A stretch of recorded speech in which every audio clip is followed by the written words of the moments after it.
Hello everyone and welcome back to English Pod. We have an upper intermediate lesson for you today. My name is Marco. And my name is Catherine. So today we're talking about something that everyone who's ever lived away from home has felt before. Right, and that's the word we're going to preview today. The word is homesick. All right, so let's take a look at that in today's language preview. Vocabulary preview. All right, so homesick. If you feel homesick or you are homesick. Well, yeah, you could say, I'm homesick right now, or are you feeling homesick?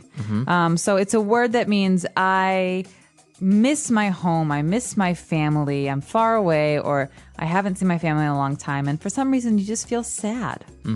Okay, so it's a feeling. You feel a little bit depressed, you feel sad because you're homesick. Right. Okay, so this is what's happening today in our dialogue, so let's listen to it for the first time.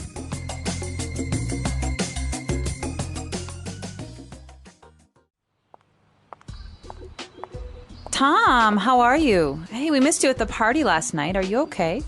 I don't know. I didn't really feel like going out. I guess I'm feeling a little homesick. Come on. We've been through this already. Look, I know the adjustment was hard when you first got here, but we agree that you were going to try and deal with it. I was. It's just that the holidays are coming up and I won't be able to go home because I can't afford the airfare. I'm just longing for some of the comforts of home, like my mom's cooking and being around my family. Yeah, it can get pretty lonely over the holidays. When I first got here, I'd get depressed and nostalgic for anything that reminded me of home. I almost let it get to me, but then I started going out, keeping myself busy, and before I knew it, I was used to it. I see what you mean, but I'm still bummed out. Okay, how does this sound? Let's get you suited up and hit the dance club tonight. I hear that an awesome DJ is playing, and there will be a lot of pretty single girls there. You know, I could really go for that. You don't mind being my wingman for tonight? Not at all. It'll be fun. It will be like a boys' night out. Well, kinda. Great! I must warn you though, whatever happens, don't let me go on a drinking binge. Trust me, it's not a pretty picture.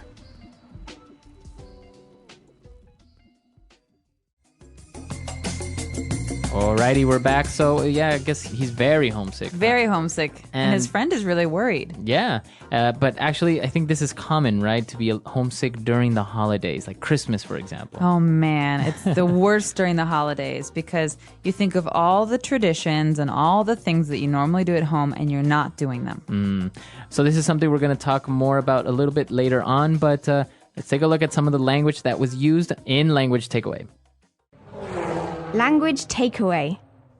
This first one is key, right? So when you move away from home or when you move to a new place, you have a period of adjustment. So adjustment is kind of finding the right balance or doing something so that you can kind of feel comfortable. Okay, so you have to adjust to your new life away from home. Or your new environment. So many times people say, wow, moving to China must be a big adjustment. So it means there's so many differences that it must take a long time to feel comfortable again. Okay. All right, so that's adjustment. What else do we have? Well, we've got this next phrase that's really important, I think, but often gets overlooked. We say the comforts of home, right? Comforts of home. So comfort's pretty easy, right? Feeling comfortable. So you Right. have comfort. But the comforts of home are things that are different with every person. But those are things that you have at your home or your childhood home or your parents' home that make you feel good and feel happy. So they're not only physical things or objects, right? They can be like your mom's cooking or maybe even just spending time with your family. Right, or reading the newspaper with your dad or things that you're used to that you don't have anymore. And so those are the comforts of home. I could say, Marco, do you miss the comforts of home in Ecuador? I mean, do you have anything that's really... Of course. I think one of the main things is actually not living in the city because I used to live in the valley, a little bit further away and kind of almost countryside. So that's one of the comforts of home that I miss. Oh, you're making me nostalgic and I've never even been. All right, well, this is our next word, actually. Right? Nostalgic. Nostalgic. It's a feeling. I'm feeling nostalgic, or he's just really nostalgic.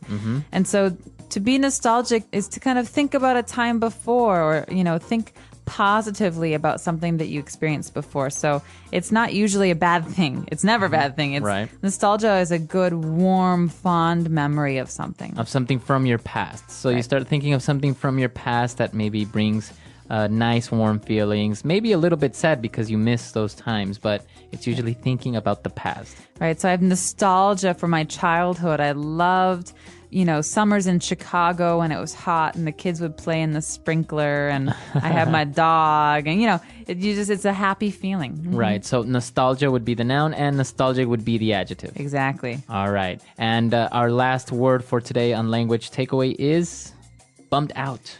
Bummed out. Okay. I'm bummed out. We've got another feeling here, so we're all full of feelings today. Bummed out is a sad feeling. So to be bummed is kind of slang, and it means to be sad.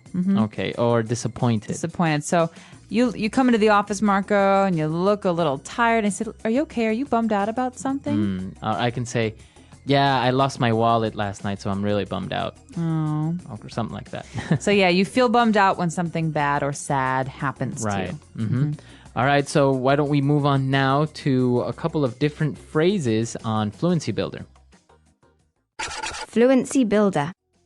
All right, this first one is something that you often say to old friends or family. When you're friends with someone, they go through periods of happiness and sadness. And so when someone's going through a down period again, you say, "Oh, we've been through this already." We've been through this already.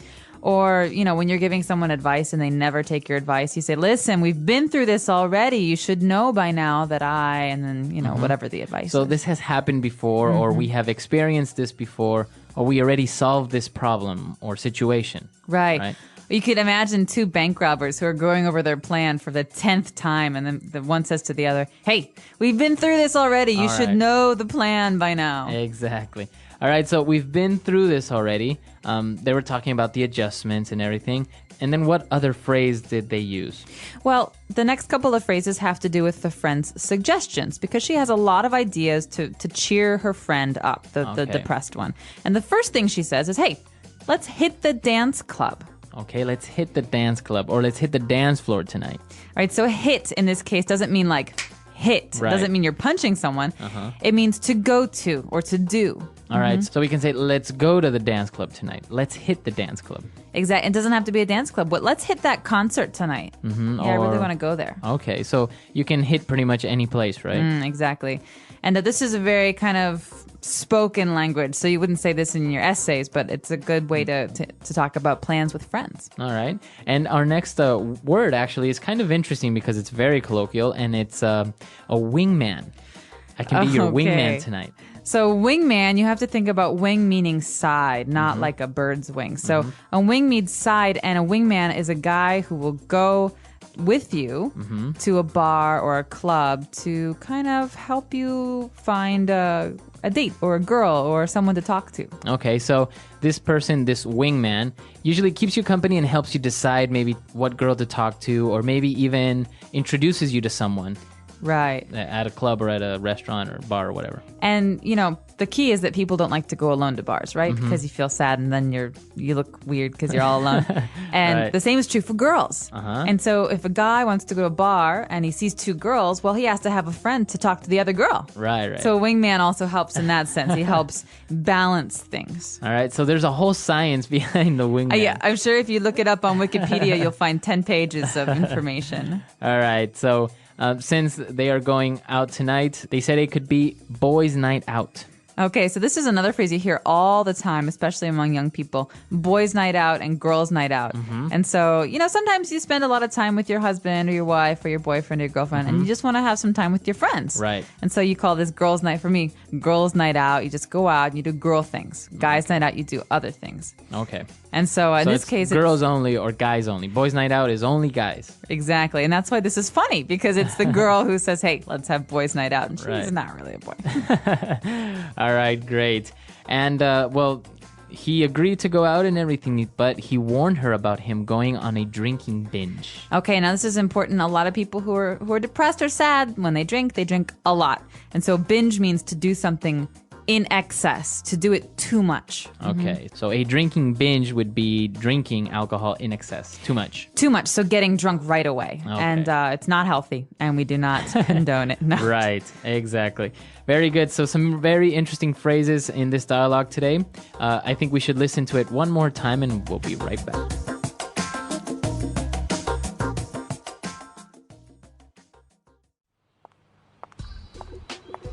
Tom, how are you? Hey, we missed you at the party last night. Are you okay?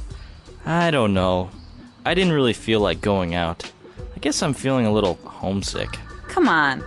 We've been through this already. Look, I know the adjustment was hard when you first got here, but we agreed that you were going to try and deal with it. I was. It's just that the holidays are coming up and I won't be able to go home because I can't afford the airfare. I'm just longing for some of the comforts of home, like my mom's cooking and being around my family. Yeah, it can get pretty lonely over the holidays. When I first got here, I'd get depressed and nostalgic for anything that reminded me of home. I almost let it get to me, but then I started going out, keeping myself busy, and before I knew it, I was used to it. I see what you mean, but I'm still bummed out. Okay, how does this sound? Let's get you suited up and hit the dance club tonight. I hear that an awesome DJ is playing, and there will be a lot of pretty single girls there. You know, I could really go for that. You don't mind being my wingman for tonight? Not at all. It'll be fun. It will be like a boys' night out. Well, kinda. Great! I must warn you though, whatever happens, don't let me go on a drinking binge. Trust me, it's not a pretty picture.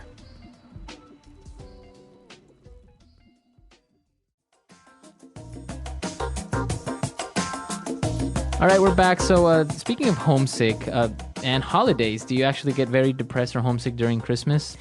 I do. Well, my family has a lot of Christmas traditions that are just really kind of wonderful, and we do them every single year. And so the first time I spent Christmas away, I was living in Italy, and it was kind of similar. But then the second time was when I was living in China. And China was just not the same. No Right. oven, so no Christmas cookies. And no granny who, pours vodka and eats meatballs. And like my mom not running around the kitchen. You feel lonely. And then all of a sudden you get a phone call. And it's the entire family. And they're all together eating, having an Right. amazing Christmas. And they think it's going to help you feel less homesick, but it makes you feel more homesick. So you definitely have nostalgia for those days during the holidays. But what about you? I rarely get homesick, but yeah, sometimes during Christmas or New Year's. New Year's, we usually have more unique traditions in Ecuador. So it's very fun. The family gets together, we dance, we eat. So, but yeah, I've been away from home so long that I rarely get homesick anymore. But it's great to go back and spend time with the family. So after my visit to Ecuador, then I might get homesick for a little while, but then it Then goes it away. passes. Yeah. Well, you guys should tell us. Do you ever feel homesick? And if you do, what do you feel homesick about? What do you miss? Maybe mom's cooking, maybe family, maybe the comforts of home. Yeah, so we're curious to hear your answers. We have a website, englishpod.com. You can, of course, also leave us questions. We're happy to answer those. And until next time, everyone. Bye-bye.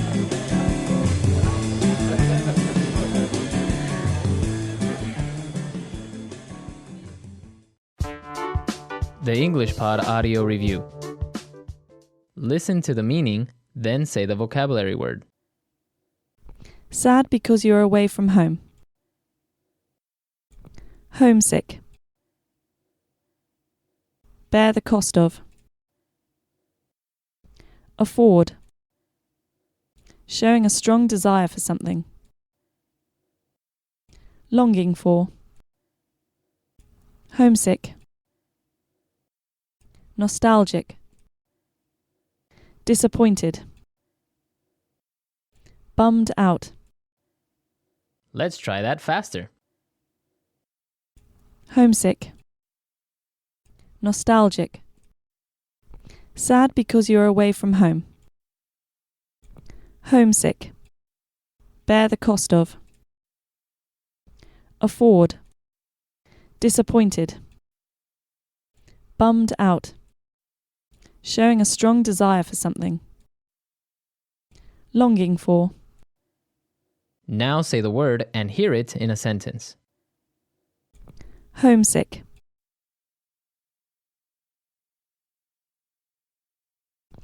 After 6 months living abroad, Ben started feeling homesick. Homesick. The best cure for homesickness is a phone call home.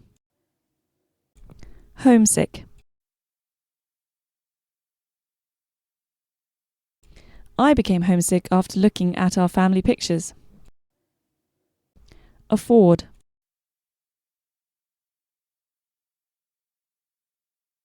Unfortunately, I can't afford to spend money on entertainment these days. Afford. You can't afford to miss this opportunity. Afford. We were too poor to afford a doctor. Longing for. We are all longing for a peaceful world. Longing for.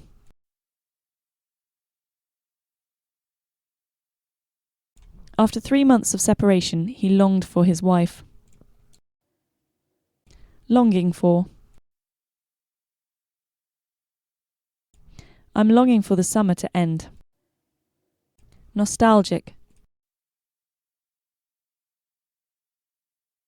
The old friends shared many nostalgic memories. Nostalgic.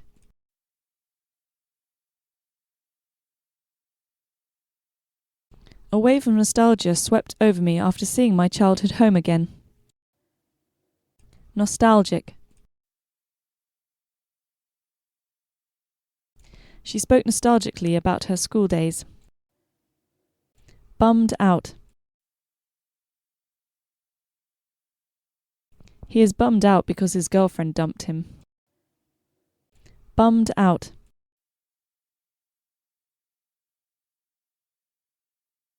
Don't be bummed out about the bad weather. There's nothing you can do about it. Bummed out. Our team lost. What a bummer.